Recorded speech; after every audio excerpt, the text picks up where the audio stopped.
அன்பான உறவுகளுக்கு வணக்கங்க. போற இடத்துலலாம் பயங்கரமா புரளி மூட்டிகிட்டே இருக்கிறாங்க. அப்பன்னு மகனும் என்னங்கடா நீங்களாம் என்ன மனுஷ ஜென்மங்க. ஆனா நிலாவுக்கு தெரியாமலே எல்லாம் பண்றாங்க. நிலாவுக்கு இவங்க என்னதான் பட்டு தங்கத்துல வச்சுக்கிறதுனாலும் சொல்லுவாங்க பார்த்தீங்களா, என்ன சொல்றது, கைப்பிடி வந்து மரத்தால தான் இருக்கும் அப்படிம்பாங்க. ஏதாவது இருக்கு அந்த மாதிரி தாங்க. மனசு முழுக்க இங்க சோழனை கண்டனம் துள்ளி குதிக்கிறாங்க. பாத்தியா எப்படி என்னதான் கட்டான்னு தெரியலையே அப்படிங்கிறாங்க. என்னத்த கண்டது, காதல். காதலுக்கு மிஞ்சின உலகத்துல ஏதாவது இருக்கா என்ன? ட்ரெஸ்ஸை வாங்கிட்டு அங்கே கடைக்காரங்க காசே வேணான்றாங்க. டீ கொடுக்க சொன்னா வாங்கி குடிக்கணுங்கிறாரு. இதுதான் உங்களோட கௌரவமா? பணக்காரங்களா? ஓசியில் கொடுத்தா குடிப்பீங்களோ அப்படின்ட்டு நல்ல மானங்கடத்தனம் பேச பாண்டியும் நம்ம பல்லவனும் இப்போ தானே எனக்கு நிம்மதியாக இருக்குது அப்படின்னு சொல்ல, நம்ம சேரன் மட்டும் அது என்னமோ தெரிலங்க, சேரன் இவ்வளோக்கு அநியாயத்துக்கு நல்லவராக இருக்காரு.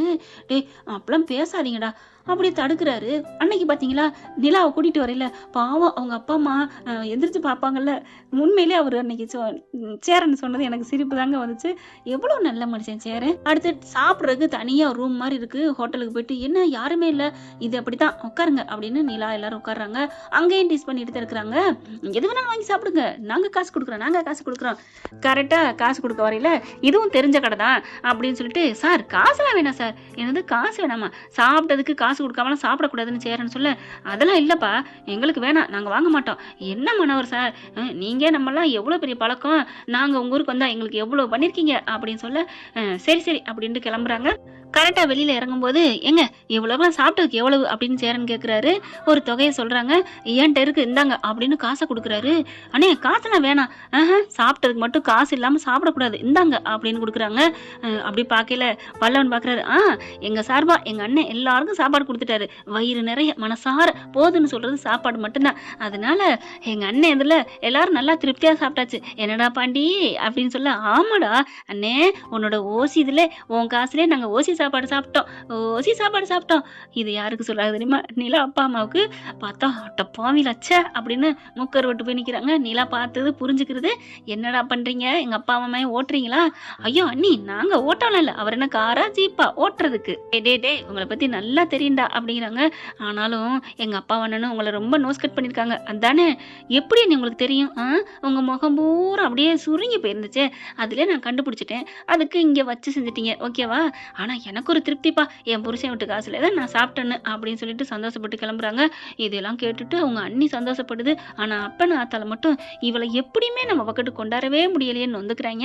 அதுக்கப்புறம் வீட்டுக்கு போறாங்க. போயிட்டு வீட்டுக்கு போன கையோட நம்ம நிலாவுக்கும் சோழனுக்கும் அப்படி ஒரு லவ் பீரிட்டு வருது. நிலாவை தூக்கி சுத்திடுறாருங்க. கிருக்குன்னு என்னாச்சு, இறக்கி விடு சோழா, எதுக்கு இறக்கி விடு அப்படிங்கல. நிலா எனக்கு ரொம்ப சந்தோஷமா இருக்கு நிலா. எதுக்கு? ஏன் இல்ல புடவையெல்லாம் சிம்பிளா எடுக்கிற, என்னை விட்டு கொடுக்காம பேசுற, அதை விட உங்க அப்பாவை நாங்க டீஸ் பண்ணோம்னு தெரியும், ஆனாலும் கொடுக்காம கண்டுக்காம வந்த பாத்தியா, நான் என்ன புண்ணியம் செஞ்சேனே தெரியல நம்ம நிலா அவர்களே அப்படிங்கல. என்ன மேடையில பேசுற மாதிரி பேசினா என்ன அர்த்தம்? இல்ல நாளைக்கு ரிசப்ஷன்ல நிக்கணும்ல அதுக்கு தான் அப்படின்னு சொல்ல, அதெல்லாம் பாத்துக்கலாம், உங்களுக்கு இதுதான் ஆரம்பம். எங்க அப்பா அத்தா எங்க அண்ணன் என்னென்ன பண்ண போறான்னு எனக்குல தெரியும், இன்னும் சொந்த பந்தங்களாம் வச்சு செய்வாங்க, இதை மீறிக்கிட்டு நீங்க ரிசப்ஷன் வைக்கணுங்கிறீங்க. எங்க அப்பனை நம்பி நான் ஒன்னும் பொறுப்புல சாமி அப்படின்னு போறாங்க. ஹலோ என்ன அப்படின்னு கதவை சாத்திட்டு போக, என்ன நான் உண்மையை தான் சொல்றேன். அப்புறம் அங்க வந்துட்டு உங்க அப்பா அதை பண்ணிட்டாரு இதை பண்ணிட்டாருன்னு சொல்லக்கூடாது. மேடம் நான் எப்படி சொல்லுவேன், அவர் பண்ணாலும் நாங்க வாங்கிக்குவோம். ஏன்னா என் தங்கத்தை பெத்த தகப்பனாராச்சே, விட்டுருவனா என்ன? ஐயோடா இப்படிலாம் வர்ணிக்க தெரியுதா என்ன பார்த்து வர்ணிக்க தெரியுதாங்கிறீங்க? உங்க புருவம் இருக்கே அப்படியே வானம் வில்லு, ஐயோ. அப்புறம் இந்த மூக்கு இருக்கே, மூக்கு என்ன அப்படியே முக்கான குறி, ஐயோ.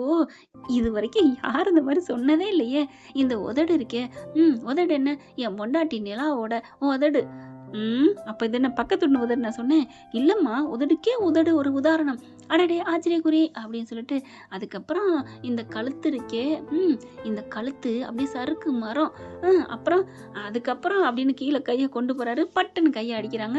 படவா எங்க போறேன்னு எனக்கு தெரியுது. அப்படிலாம் இல்லம்மா, நீ நல்ல மனசுக்காரி, உன் மனசு இருக்கே அந்த உலகளாவிய அப்படிங்கிற டேய் ஒண்ணு அப்படின்னு சாத்துறாங்க. இறுக்கி கட்டி பிடிச்சிக்கிறாங்க. அப்புறம் என்ன சந்தோஷம் தான், வேற என்ன இருக்கு? இந்த பதிவு உங்களுக்கு பிடிச்சிருந்துச்சுன்னா உங்க பொண்ணான கையில உள்ள போட்டு சப்ஸ்கிரைப் பண்ணி ஆதரவு கொடுங்க அன்பு உறவுகளே. Thank you friends. இந்த வீடியோ உங்களுக்கு பிடிச்சிருந்தா தயவு செய்து லைக் பண்ணுங்க. இன்னும் அப்டேட்ஸ்க்காக சேனலை சப்ஸ்கிரைப் பண்ண மறக்காதீங்க. நம்ம கிட்ட இருக்க எல்லா சேனல்ஸோட லேட்டஸ்ட் வீடியோ அப்டேட்ஸ்க்காக மேல ரைட் சைட்ல காட்டுற லிங்கை கிளிக் பண்ணி வாட்ஸ்அப் குரூப்ல ஜாயின் பண்ணுங்க. உங்களிடம் விடைபெறுவது நான் உங்கள் மெஹர்.